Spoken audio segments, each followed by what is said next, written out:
शताब्दी अहम समय था जब भविष्य को नया स्वरूप देने वाली शक्तियों का उदय हो रहा था।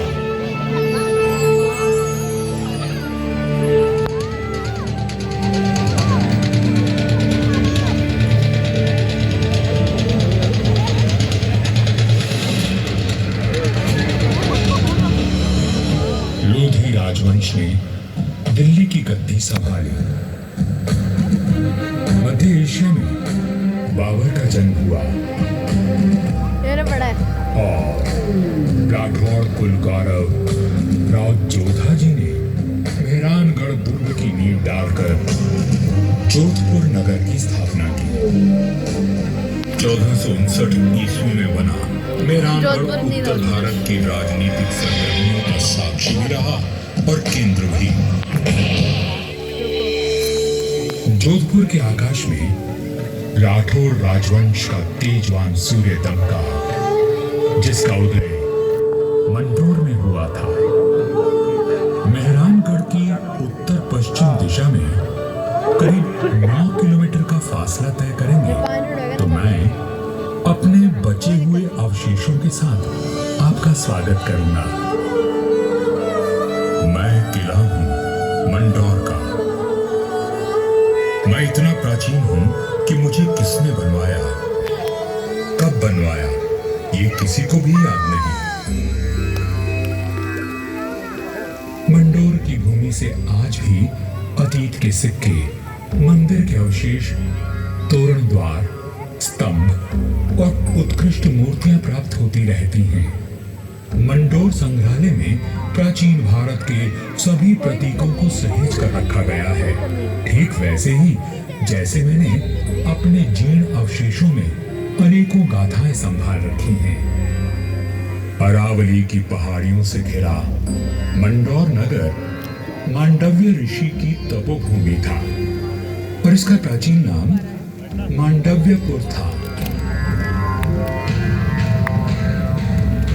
महाभारत काल में यहाँ नागवंशियों ने राज किया और फिर गुप्त वंश ने इसे अपने बाहुबल से जीता। चौथी व छठी शताब्दी में हुनों का आगमन हुआ तथा परमारों ने इनके वैभव को बढ़ाया। मारवाड़ का विस्तार सबसे अधिक परमारों की समयावधि में हुआ और उस समय मारवाड़ को नवकोटि मारवाड़ भी कहा जाता था। तो 7वीं शताब्दी में प्रतिहारों ने यहाँ अपना साम्राज्य स्थापित किया और यहाँ के वैभव को बढ़ाया। मेरे साथ चलिए उस बीते हुए काल में जब यहाँ तलवारें खड़कती थी, रणभेरी और नगाड़े कंपायमान होते थे, वीर हुंकार भरते थे और रणबांकुरों के जय घोष से आकाश गूंज उठता था।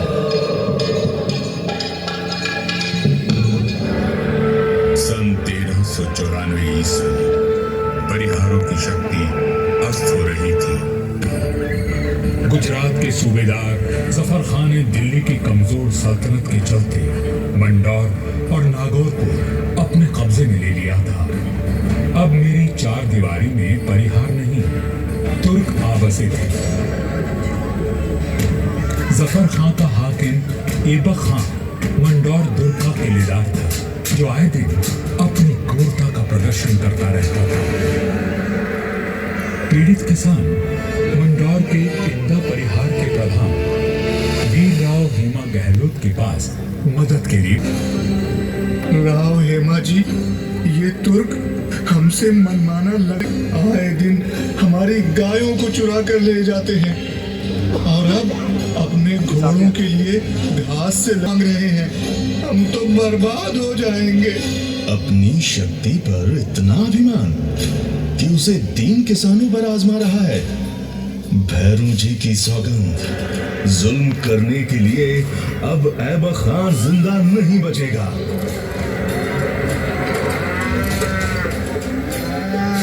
शक्तिशाली शत्रु से लड़ने के लिए बल और बुद्धि से वार करने की योजना बनाई गई।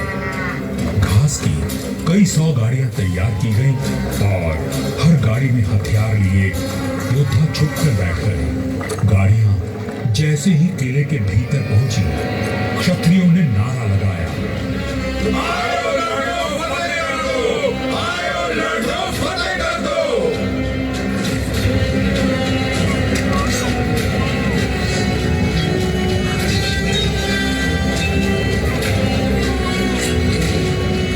इस अचानक हुए प्रहार से तुर्कों को संभलने का अवसर भी न मिला। वीर हेमा गहलोत, समर शूर राव चुंडा राठौड़ और मारवाड़ के वीरों की प्रतापी तलवारें लहराईं तो शत्रुओं के सिरों के ढेर लग गए।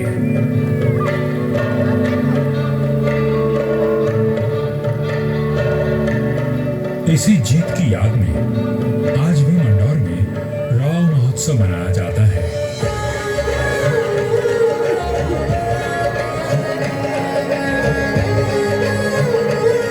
हर वर्ष होली के दूसरे दिन निर्भीक, साहसी हेमा गहलोत और सभी वीरों को याद किया जाता है और बाबा भैरवनाथ जी की पूजा की जाती है, जिनके आशीर्वाद से वीर विजय हुए थे।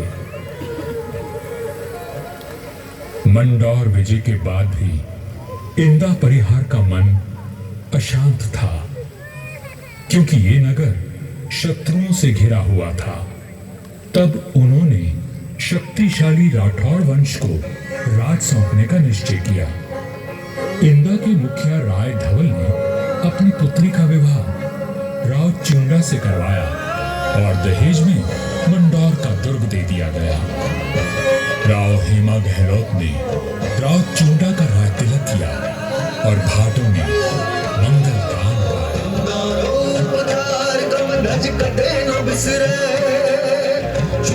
चवरी चाड़ दी मांडो वरदाए जे इंदारो उपकार कम दज कदे न बिसरे चूड़ो अपने भाषा और सामरिक सूझबूझ का परिचय देते हुए राव चुंडा ने अपने साम्राज्य को बढ़ाया और मंडौर को मारवाड़ की राजधानी बनाया। 1423 में नागौर के युद्ध में राव चुंडा वीर गति को प्राप्त हुए और उनके पुत्र कान्हा के बाद राजदंड राव रणमल ने संभाला।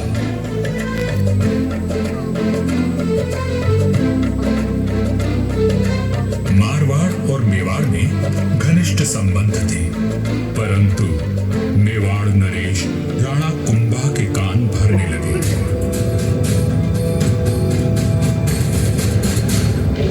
मुझे राम रणमल की नीयत ठीक नहीं लगती राणा। वो आपका राज हड़पना चाहता है। वह सिर्फ एक पक्ष को देखते हैं, दूसरे पक्ष से तो उनका कोई मोह नहीं। एक मधुर संबंध में संशय और अविश्वास का विष घोल दिया गया था। 1438 ईस्वी में राव रणमल अपने पुत्र जोधा के साथ चित्तौड़ के दुर्ग में था। रणमल को किसी षड्यंत्र का आभास हुआ और उसने बेटे जोधा को किले से बाहर भेज दिया। पिता की आज्ञा मान जोधा चित्तौड़गढ़ की तलहटी में पहुंचा। तभी एक डोम ने जोधा का ध्यान खींचा, जो एक दोहा गा रहा था। जो धारण मल मारिया भाग सके तो भाग, जो धारण मल मारिया भाग सके तो भाग। राणा कुंभा के निर्देश पर चुंडा ने राव रणमल की हत्या कर दी थी। पिता की हत्या का प्रतिशोध लेने की प्रतिज्ञा लेकर युवा जोधा मारवाड़ की ओर बढ़ चला, परंतु चुंडा उसका पीछा करता रहा। वह राणा कुंभा का ताऊ था और मारवाड़ का बनकर मेवाड़ की विशाल सेना जोधा के पीछे पड़ी थी और वीरों का वंशज अपने 700 स्वामी भक्त लड़ाकों के साथ उनसे जूझ रहा था। विपत्ति के हर बवंडर को साथ कर जब जोधा मंडोर पहुंचा तो उसके पास केवल 7 सैनिक बचे थे, पर चूंडा यहां भी आ पहुंचा।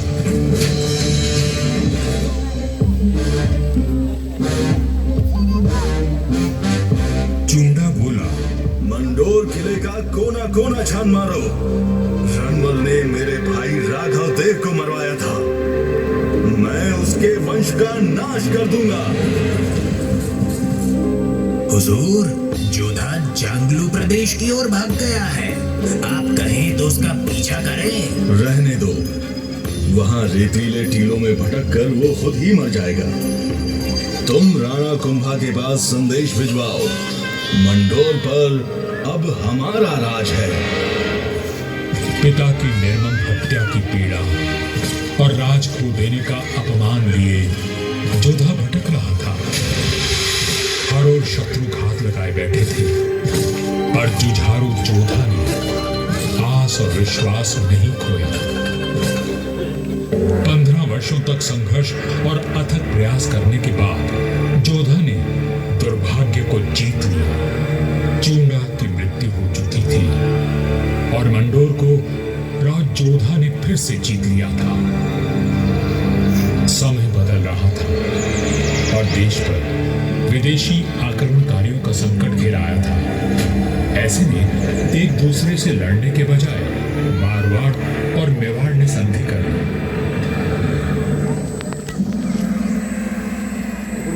पर दूरदर्शी राव जोधा को कोई चिंता खाए जा रही थी और उस चिंता का कारण मैं यानी मंडोर का दुर्ग था। किस सोच में डूबे हैं राव जी?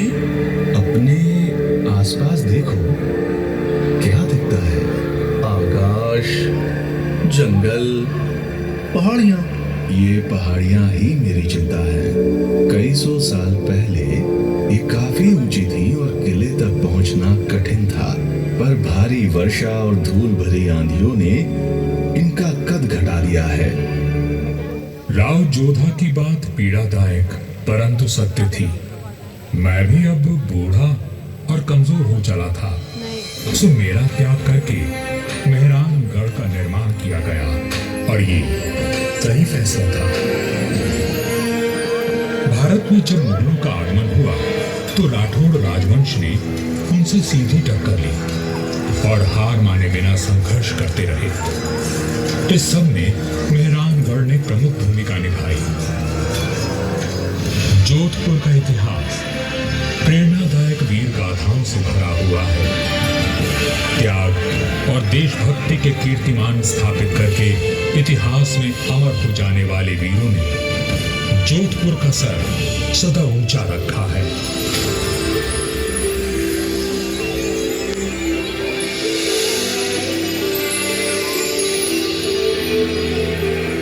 इस धरती पर जन्मे सपूत अपनी भुजाओं में इतना बल रखते थे कि मातृभूमि की रक्षा कर सके। तभी इनकी छत्र छाया में इनकी प्रजा सुखी और समृद्ध हुई। पर यह बात कम ही लोग जानते हैं कि फौलादी सीनों में कोमल भावनाओं का भी वास था। राजधर्म का पालन करने वाले तलवार के धनी इन रणधीरों के मन में नवसृजन और कला के प्रति प्रेम भी बसता था, जिसका प्रमाण आज भी उपस्थित है और इस धरती का सौंदर्य बढ़ाता है। महाराजा अजीत सिंह जी को उनकी सृजनात्मक ऊर्जा और निर्माणों के लिए याद किया जाता है। उन्होंने देवी देवताओं की साल, अजीत पोल, मय पोल और एक खंबा महल बनवाया एवं भेरू बावड़ी और भेरू मंदिर का जीर्णोद्धार करवाया। उन्होंने अपने पिता महाराजा जसवंत सिंह जी के भव्य देवल का निर्माण भी करवाया, जिसके विशाल स्तंभों एवं गर्भगृह का अलंकरण दर्शनीय है। सभा मंडल का दृश्य पौराणिक आख्यानों का स्पष्ट दर्शन देता है। स्तरों पर उत्कीर्ण भाव भंगिमाएं शिल्प कला का श्रेष्ठ उदाहरण है। महाराजा जसवंत सिंह जी द्वितीय ने मंडौर को दर्शनीय बनाने पर विशेष ध्यान दिया। उन्होंने मंडोर बाग में 100 से अधिक प्रजाति के वृक्ष लगवाए जो उद्यान की अहमियत को और अधिक सुंदरता प्रदान करते हैं।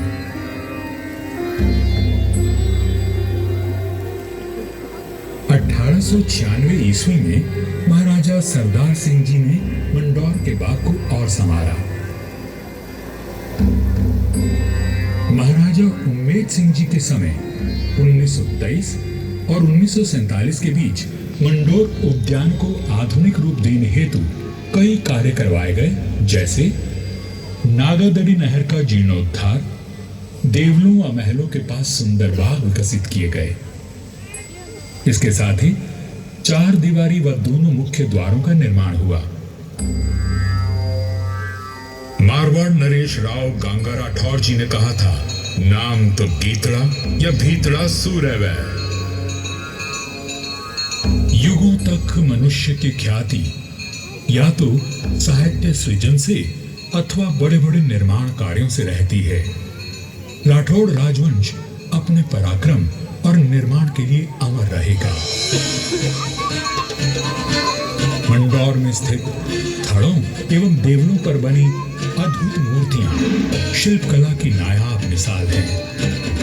मारवाड़ के सर्वाधिक शक्तिशाली नरेश राव मालदेव जी से लेकर महाराजा अजीत सिंह जी के देवल आज भी सुंदर नक्काशी एवं बेजोड़ वास्तुकला की छाप छोड़ते हैं।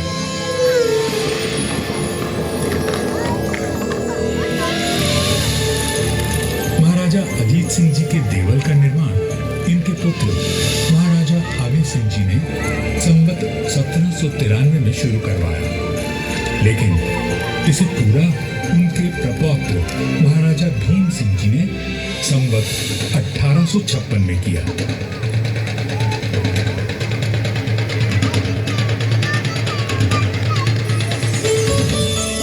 यह राजस्थान के समस्त देवलों में न केवल भव्यतम है, बल्कि अपनी कलात्मकता को सहेजे तत्कालीन शिल्प कला का विलक्षण उदाहरण है। 4 भव्य द्वारों एवं 4 सभा मंडपों से सज्जित यह देवल शैव धर्म की महत्ता को दर्शाता है।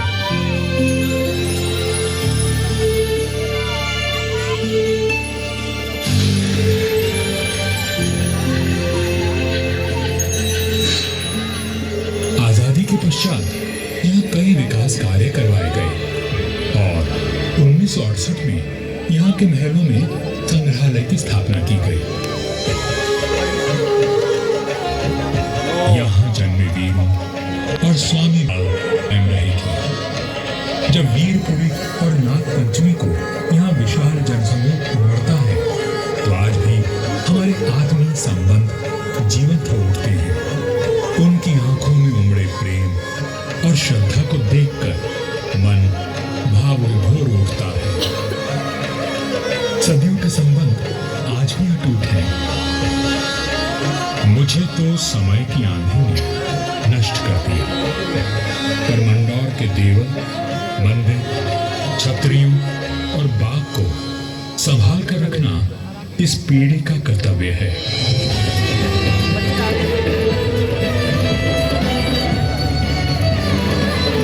मंडौर दुर्ग है साक्षी, करता गौरव गान, कैसे कैसे वीर हुए, थी कैसी उनकी शान।